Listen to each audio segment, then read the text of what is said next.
searching to see if you really want to do this.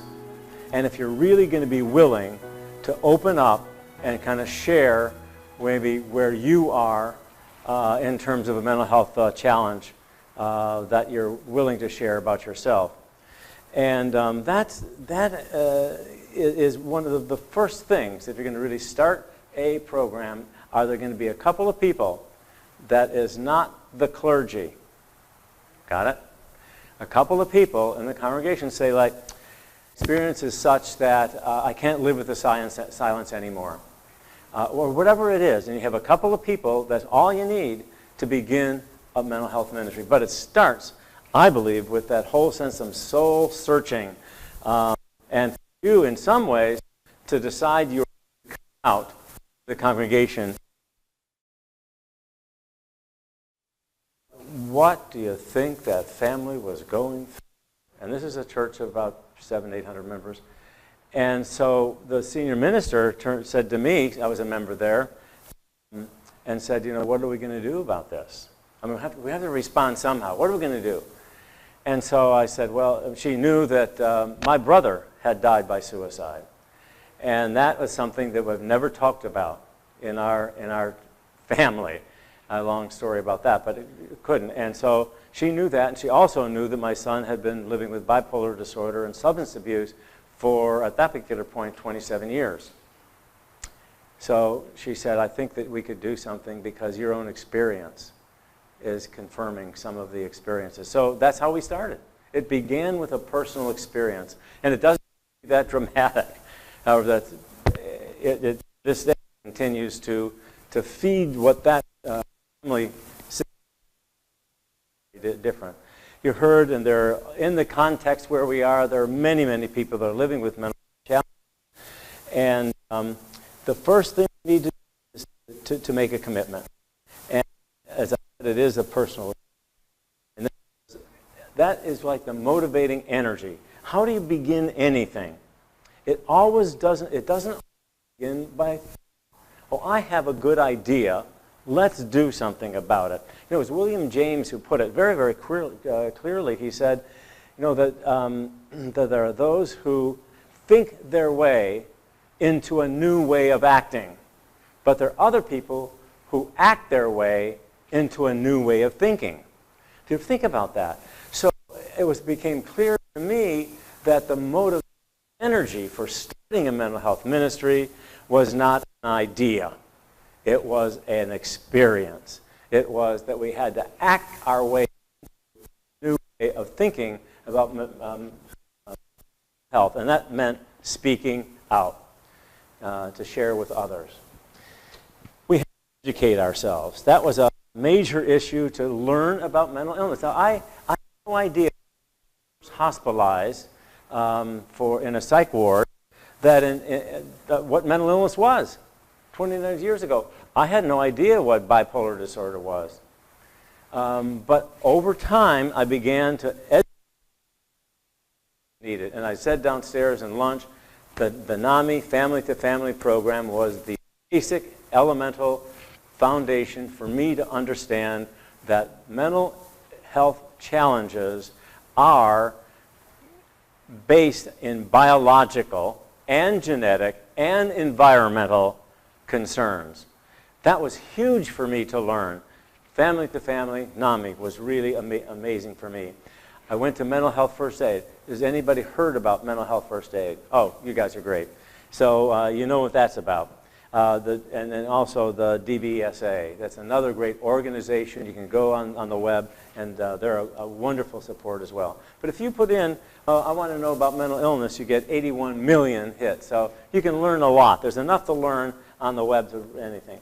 These are the the best websites, I believe, if you want to have education. For instance, a clergy, as we said earlier in some places, that, you know, I don't know anything about mental health and issues and concerns. Well, where do I go? Well, again, NAMI is very good for the education. I think the mental health first aid is terrific to take that program, which is a 12-hour, 8-hour program, is really very good. And this one is the Interfaith Network on Mental Illness. That's UCC, that's www.inmi.us. And then, obviously, the UCC Mental Health-UCC.org. We have a lot of resources there. And then this is, I think, one of the best Methodist resources that's around nationally. And it's called mentalhealthministries.net. They have articles that come out quarterly that have tremendous resources, great resources. And then the last one is Pathways to Promise. Those are the 4 websites in 11 years as a mental health advocate that I am that has really fed me and given me some education that, in terms of what I needed. Have you ever experienced this, though? I was right there in the room, and no one even acknowledges me. Fighting the stigma and shame associated with mental illness is more often difficult than the illness itself. So you need to get a buy-in from your clergy, your council, your board, whatever you're called. Whatever you call that, you get a buy-in from them. And as you picked up already, I indicated that this is not something that the clergy leads. The clergy already has enough on her and his place, her plate. So therefore, the deal is that you want to inform, because a strong group, it can be anywhere from 2 to 3 to 5 people that ends the whole idea. We want to address mental health. How do we address mental health in our congregation? That's the question. And people say, I want to help this happen in our congregation. And you ask the clergy if they want to do that. You want to make sure that they're in place. And you begin to bring some of that, or whatever council board you have. It gives your congregation an understanding of the ministry that you're beginning to start, and it gives you allies as you move ahead. So you need and then you start that task force or team. Again, happened with those 2 adult children. We sent out an announcement in the bulletin. And over a couple of weeks, we had a date there and said, if you're interested in talking about mental health issues and concerns, show up. 17 people showed up. You only need is 3 to 5. The one church, somebody was telling me they have 25 on this team, but that's a couple thousand on a church, whatever. So it's not the number. It's the fact that people are invited to come to actually begin to talk about what it is to be part of a ministry team. You cannot force bulbs. You cannot force ministry. That's, again, one of my favorite cartoons. Anyway. So if you begin a small group of people, that's all you need, and begin to get the word out. As we did, it was about 3 weeks before the announcement said, you want to show up, we're going to talk about how to address mental health in our congregation. And at that first meeting, it was, what brings you here? Very simple, right? What are the most needful programs at this time? What structures are already set up? I'll get into that a little more, but it was that there was, in that congregation, every Sunday morning, an adult education program. And so this team said, let's start with education. And we'll do that by taking the second Sunday of every month, and we'll focus on an issue on mental health. The other congregation I'm part of now that is starting a new mental health ministry, they're doing it once every other month, and they're not during the summer. So we're talking about, 4 or 5 times a year, just for education and how to getting the word out. And what are the structures that are there? What resources that are available? And what's the date for our next meeting? You begin the structure from the get-go so that you can say, we're moving in and we're going to meeting again. Decide with your team what you really want to accomplish. That's what I said. We said, well, we want education. We want people to know health. So we did the adult education programs once. Was terrific. We encouraged language about mental in services, including in prayers, and the small that.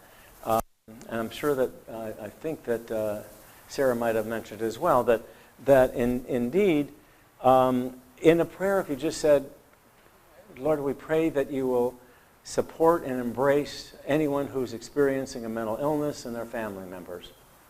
That's it. And for some people, that is huge, just to say that in that particular space. And it has the clergy who gets it, that to happen. Spiritual support group, I'll talk about that in a minute. We started that as an accomplishment and continued for that. We decided to make a mission statement. And again, all these PowerPoint presentations will be on and available on the site. But the mission was to support people by mental illness, to confront the stigma, get there, to educate our congregation about the illnesses, to encourage our church to be inclusive and welcoming, and to engage in advocacies for accessible and effective mental health for all. We do intend to be a wise congregation. That's how that came into being. That was our mission statement. But that took about 5, 6, 7 months to get to this particular point. Again, you begin with the personal experience. You then get some folks together to have a little task team, and then you begin to get the word to others and begin to share it. Keeping everyone involved, our little team decided that once a month we would put a little article in the church newsletter that would go out, some issue of mental health. And, oh, have you read this book? Or here's a website. Or the next program coming on disorders. We'd love for you to come and know more about it. Whatever that might be. So there was always something was there to keep people involved and informed. Some were part of 2 different boards, the committees, and said, we want on your agenda only 10 minutes. 10 minutes on your agenda to talk to you about what we're thinking about and what we're doing around mental health, so that you're getting everyone involved, and it's not just a small little team that is making that happen.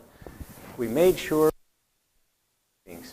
I mean, what church number 1, right? You get a monthly meeting, and that structured what we're doing. And then I said, having the prayers. All we've heard about the annual Mental Health Sunday, which in the UCC is the day of May every year. And so when you get that information out there, people begun to also be informed. Who is around you? Are there people around the congregation? Do they have information? Are there social workers? Are there LCSW? Are there people that are mental health professionals, practitioners?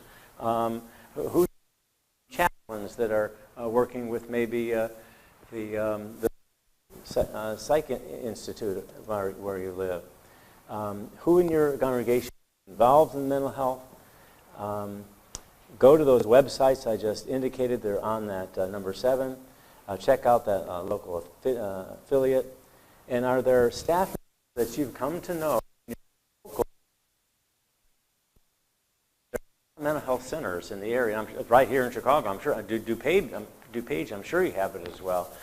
And just call them and say, like, I want an appointment for 15 minutes. I want in front, First Congregational, and I just want to know what the services are that are available. And they'll say, like, wow, you just wanted to know about us. We want to build some of those bridges from the congregation so that you know that resource that is really available there. And join with other organizations. You do not really have to go alone, do this alone, actually. There might be other congregations in your area that have a mental health ministry. Talk to them. Sit down with them. Talk about what's happening. And that's I think, one way to learn what somebody's own experience is, and you can learn from that as well. And communicate. We have articles in the church newsletter. We announce classes in the church bulletin. We alert your local affiliate saying here in our programs here at the congregation, and communicate with the local mental health centers about the congregations that are available. As I said before, you have to be persistent. Be prepared to nourish it, and don't be discouraged. It's a marathon, not a sprint, and time does yield results. And I think that's one of the things, those are quick statements about the 10 steps. So what are we missing? What do you, that's kind of like a real overview. But I know a lot of the specifics and experiences that we've had. Have any comments? How would we do this? How would we begin? Or where are we? Do you find there to be any difference between people with lived experience and family members of a person? Is there a difference between people who have the lived experience with mental health challenges or their loved ones? I want to talk about that a little bit when we talk about the spiritual support group, where we have everybody together, and other congregations have done it separately. So yeah, I think there's sometimes a difference in that as well. So some of these specific enough for you to take it on to the church? Yeah, some of them. Okay. So I wanted to make sure, however, that we would go to the next one, which is, let me see, where's this one? Let's get out of this one, right? Yeah.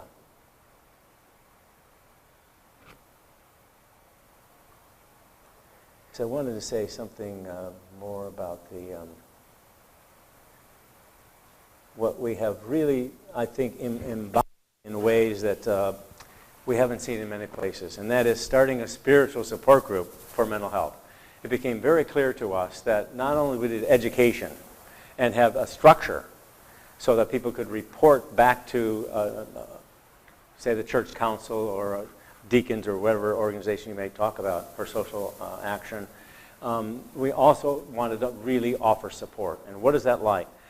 And so this is my experience in having started with another person, a spiritual support group about 7 years ago. And we had it, and it continues, but we had it twice a month.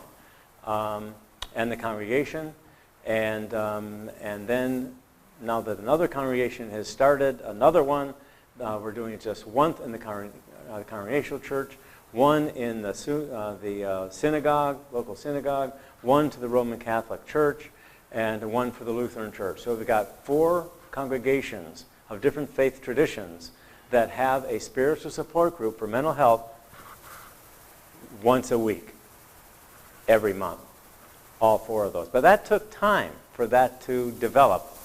So, but it had. So, how do we got into it? How do we get doing it?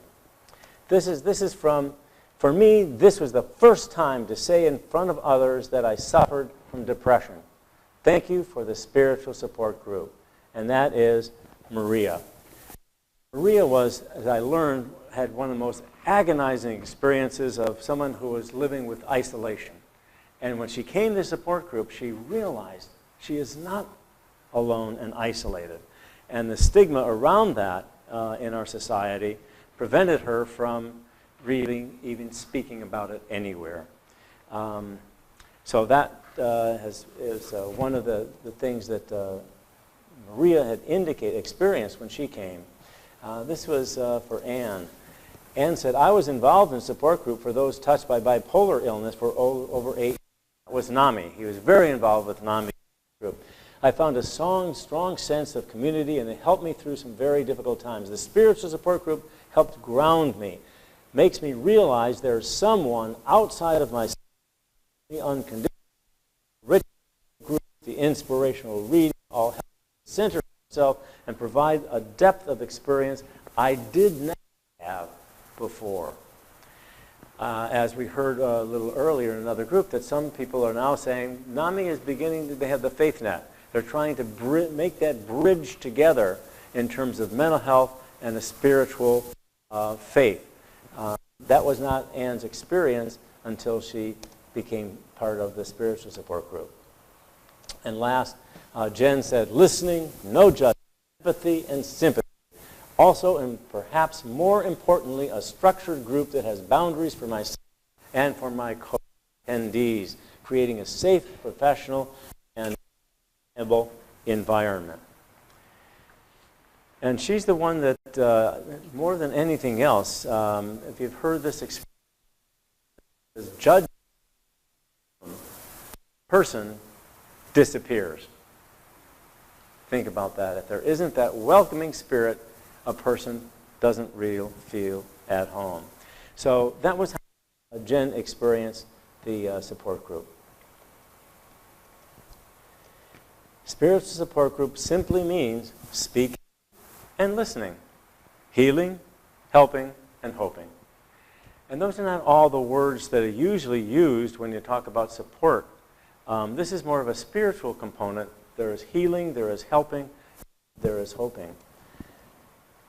And it's interesting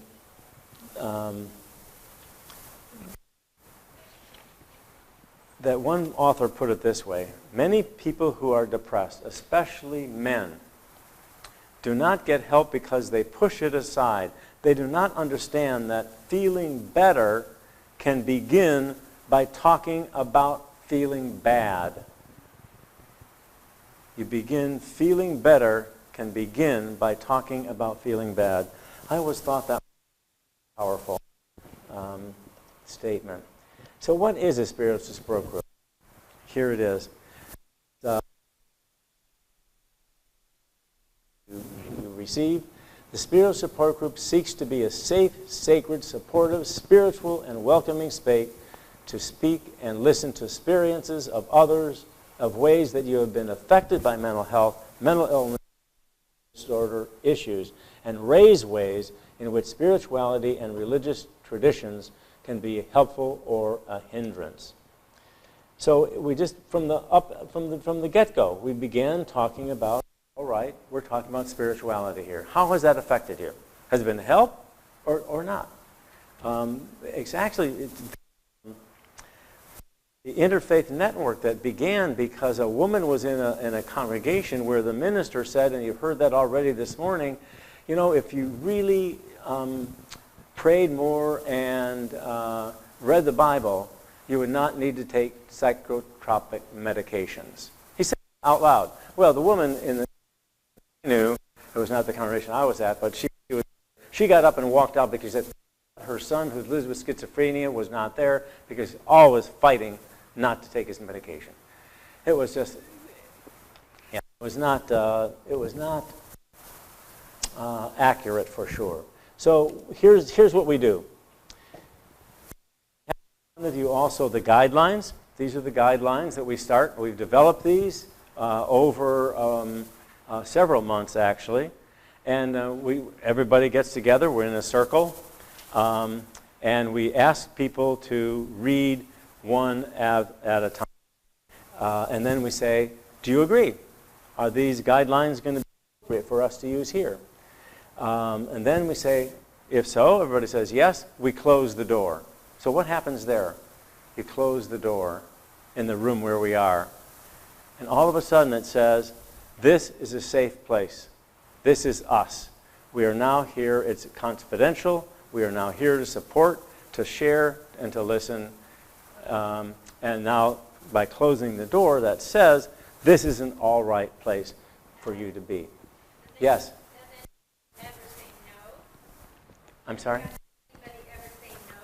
These guidelines aren't? No. That is a... When you say, are these guidelines acceptable or Oh, yeah. adopt these, does anyone ever say no? Oh, yeah. No, very question. I'm sorry, I didn't hear that. There are people who said, I don't understand them. I don't understand this one. But no one has said they disagreed. Yeah. Well, we used those guidelines this morning, didn't we? Some are similar. Some are similar. Yeah. We did not use those very ones this morning? No, because there are 13 on this one that we've been using, and there's some different ones there that were there as well.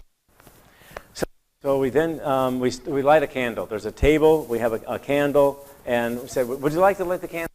And so somebody, and we did this now for 7 years. Somebody says, "Yes, I'd like to light the candle." I say, "Well, what would you like to say?" Some people say nothing. They say, "Well, I just want to say that."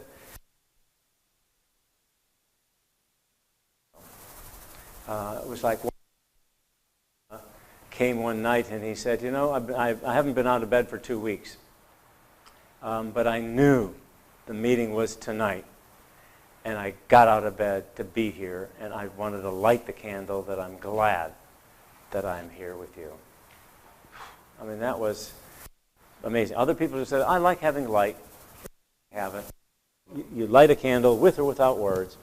And then we have a short reading. Sometimes there's a passage from the Psalms. Sometimes it's a poem.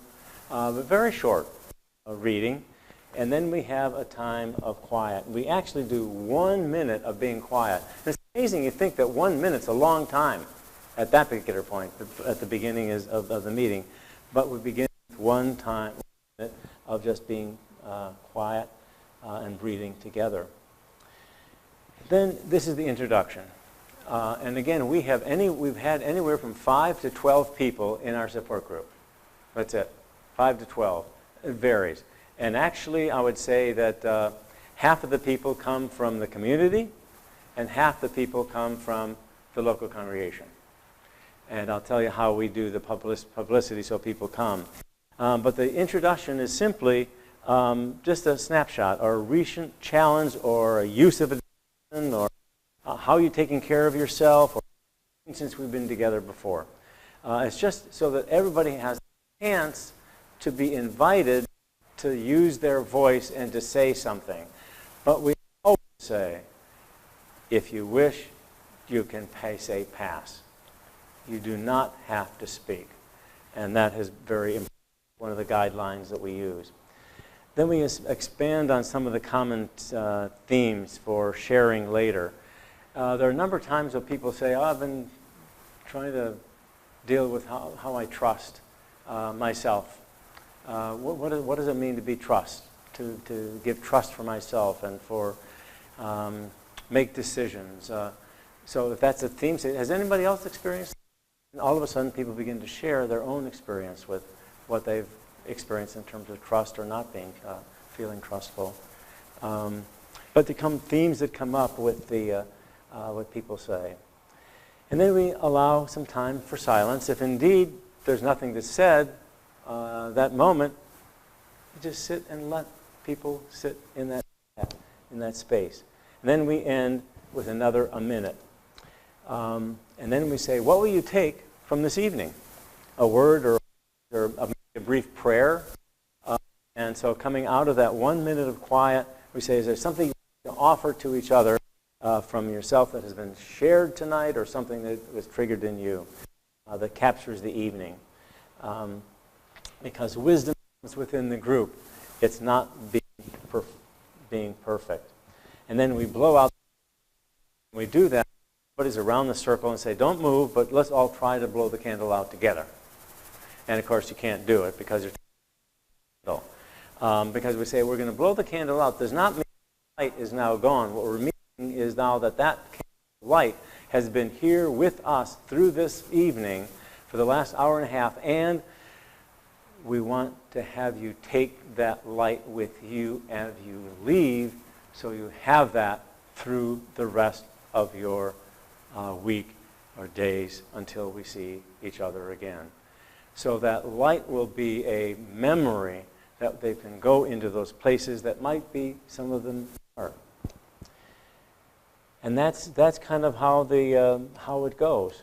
There are all those guidelines. I'm not going to go through those. There are 13 of them. And we've developed that over that time, which has been really, really good. I think that probably one of the ones that I come back to quite often is 9. I want to make sure that confidentiality is, people really name that. That means that nothing that is shared here else, unless it's something that you already said, you're willing to, you can share whatever you would like, what you said here or else, but not anyone said here. And we just underscore that, and people feel that helps them feel even more safe and comfortable in being there. And keep our comments in the here and now. There are many times when there are long stories for those of us who've been involved or affected by mental health issues for me now 29 years. I mean, I can give a long history of what I've gone through, what I've experienced through my son. But that's not exactly what that is happening here.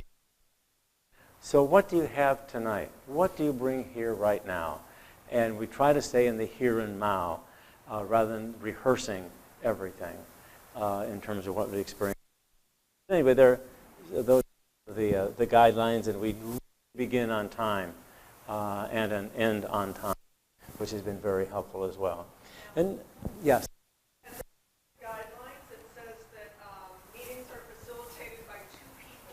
I'm going to talk about that because that's one of the questions that's coming up here, leaping right ahead. You got it right. So the other thing I want to make sure on number 7, that we're open to the expressions of how one's faith or spirituality has been a help and or a hindrance. It's really, really important. Because that is one of the reasons that I think in many ways makes this different than being any kind of, in just a support group. We ask if people say, so has your faith been helpful in what you're going through? What spiritual practice? Yoga, prayer, breathing? What has been helpful for you to get through what you're experiencing?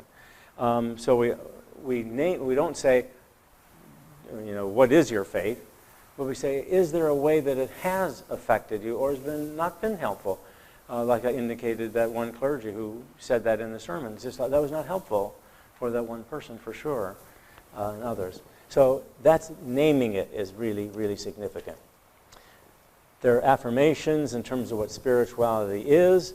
It's one's meaning of purpose in life, connection with a transcendent power or ultimate power, an experience of the sacred. These are things that the facilitators, we have 5 facilitators that are trained, ready to be at each one of those groups. And this is what we believe spirituality is. And its conversations about spiritual issues are welcomed, obviously, and exploration of what gives one hope. And one's recovery spiritual can be a resource along with, not in place of, but along with medications, talk therapy, and other complementary therapies. So when I come up I'm going to go through these pretty quickly, but I have the questions that I think you might want to ask. And that was one of them right there that you mentioned. So I mentioned what some of these questions really are. What keeps it from or counseling session? And I just have to say that the facilitators are not therapists. It's number one. They're not therapists. Or if they are a therapist, they're not in their role as therapists. They're there as a facilitator. And there is no fee. Very different than a therapy session. We don't give any prescriptions, obviously. And we're clear that giving advice is not allowed unless the person asks for it. And that's again different in terms of some kind of therapy group situation as well. And we're always trying to use the I statements, not this is what you ought to do. That's one thing. And the role of the facilitators. There are 2 facilitators because you have 2 sets of eyes and ears so that we can understand what is being said. The facilitators sustain a group that provides a safe, supportive, and sacred space.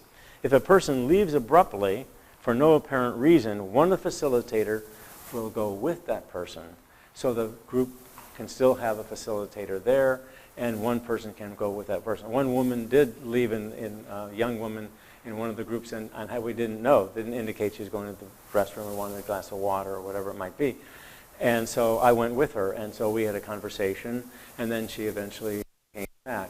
But she was going through some real struggles, and she found it difficult to be in the room at that particular point. So 2 facilitators is really a very important issue for us as well.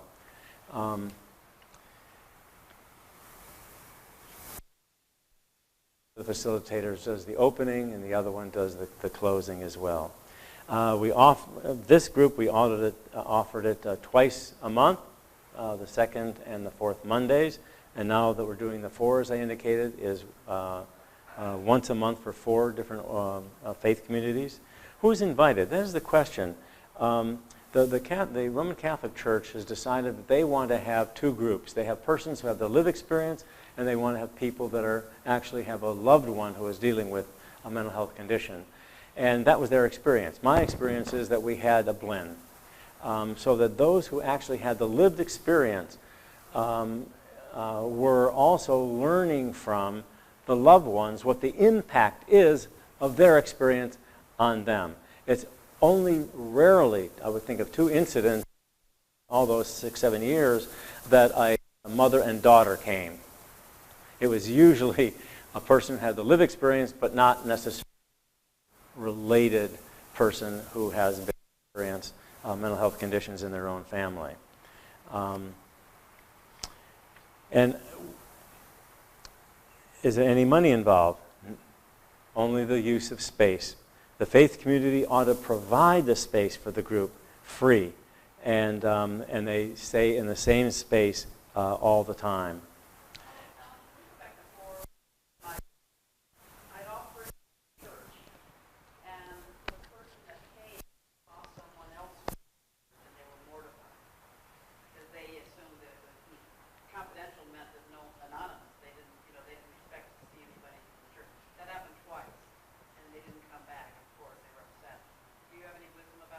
Again, in terms of whether or not they... Someone came, and then there was someone already in the room seated who belonged to the church. Right, so right. These were lay people in right. the same church, facing the fact that they both were going to talk about it. And they did not know. But again, my experience has been that we have to really underscore the guidelines. This is called confidentiality. The first time we had it in the new church where I am now attending, the 4 people that came from that church had no idea that the other people had any experience that they're dealing with. And so they, but again, you try to make it as safe and secure and welcoming as much as possible. And also, for some people it says, wow, I'm not alone. So it'd be a positive side for some as well. All 3 of them, I'm not coming back. Yeah. Well, Mm-hmm. I would say that, again, it's in the context of a congregation that has kind of immersed themselves in using mental health language, say in the prayers, in the sermons, in maybe a mental health Sunday. So therefore, this is not new news. If it's new news, then it's because not a lot has been done yet to marinate the congregation in going gently into this. So it is, again, quietly using prayers in terms of maybe just sharing personally to the person who is willing to do that. Right. I think it went from, this is private, sort of a private group, Yeah. feeling that they were sharing a secret about themselves. And so it caused a lot of quakes. Yeah, I think there are a lot of people who've never been in therapy, and therefore they find it very difficult to say things that are so personal to others, even though they might know them. But in congregation, most of us, we look at somebody's back of their head, right? Like we are right here. It's like so. What do we really know about each other? So I think that's difficult as well. Yeah, I think maybe I don't know. Did you follow up at all conversation with them? With one of them. Yeah. Well, I think again that they're on their journey, whatever that journey might be.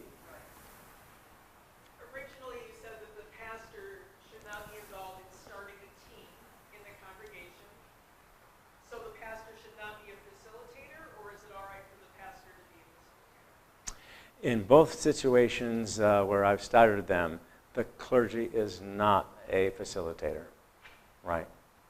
It's a very different role, pastor, parishional, than a facilitator and a member of a group. Yeah, that would be my thought. How do you invite people to attend? It was kind of interesting for us because when those first 17 people got together, they knew other people who they could invite to come. And so the word got out. And we put it in the church bulletin that, the second and the fourth Sunday, and now it's the second Sunday, for spiritual support group. So it's always in the newsletter. So people that take, that's a huge step to say, I'm going to a spiritual support group on mental health. Wow, that is enormous. For some of us who've been around the block, it's like, oh, that's a good thing. I need that resource. It's helpful. But for many people, that's a very, very tender decision to make. So anyway, it takes some time to figure out how you're going to invite people to come.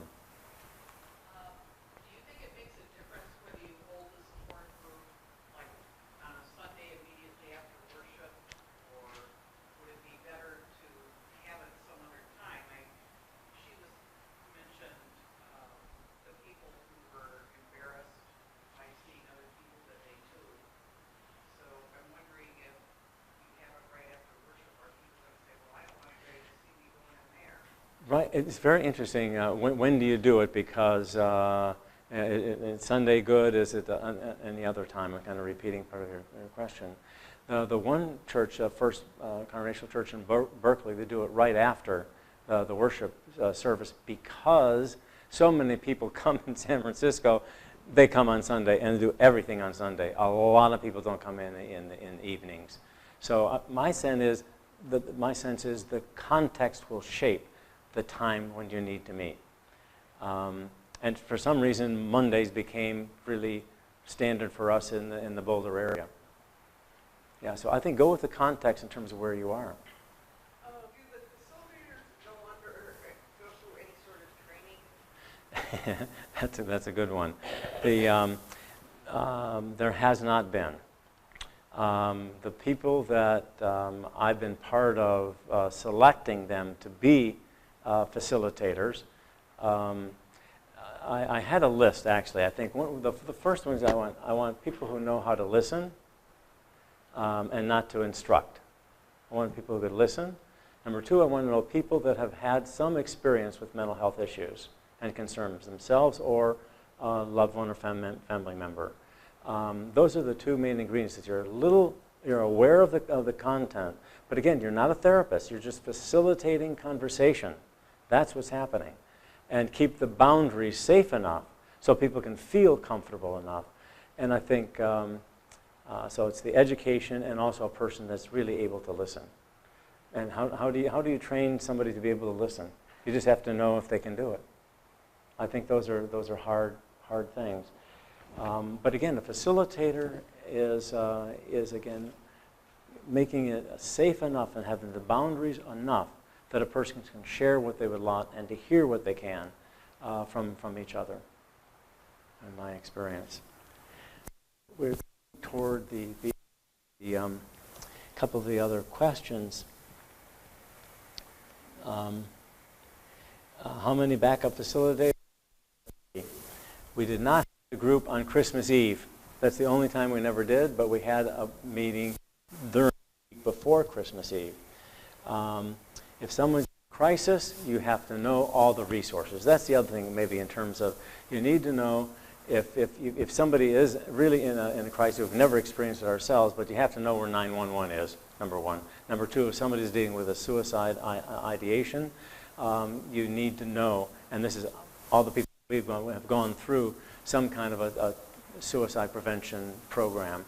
There are a number of those. You need to know when that is possible. We know where the resources are in the area. So we had a couple of therapists that were ready we could call, and we had a crisis walk-in center. We had those resources. That's another comment in response to the question, how do you facilitator? They need to know those things.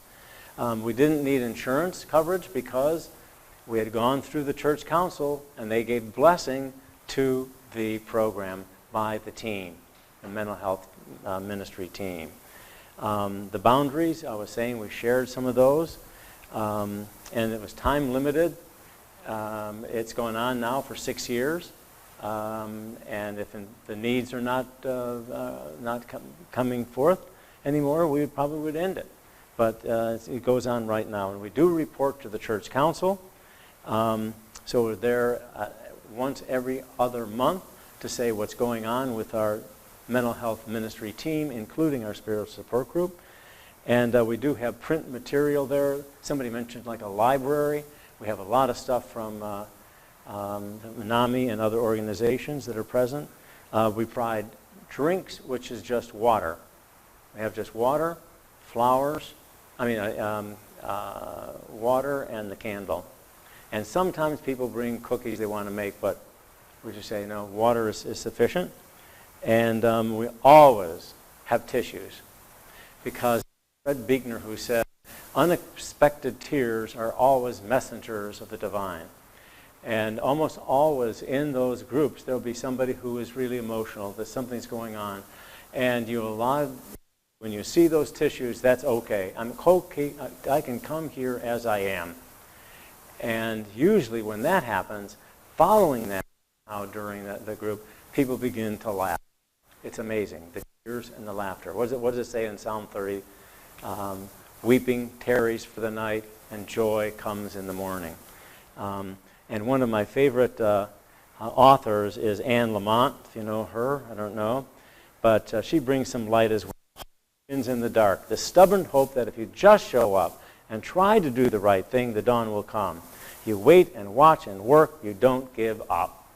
And that's what I wanted to bring to you this afternoon. So that's the 10 steps for mental health ministry.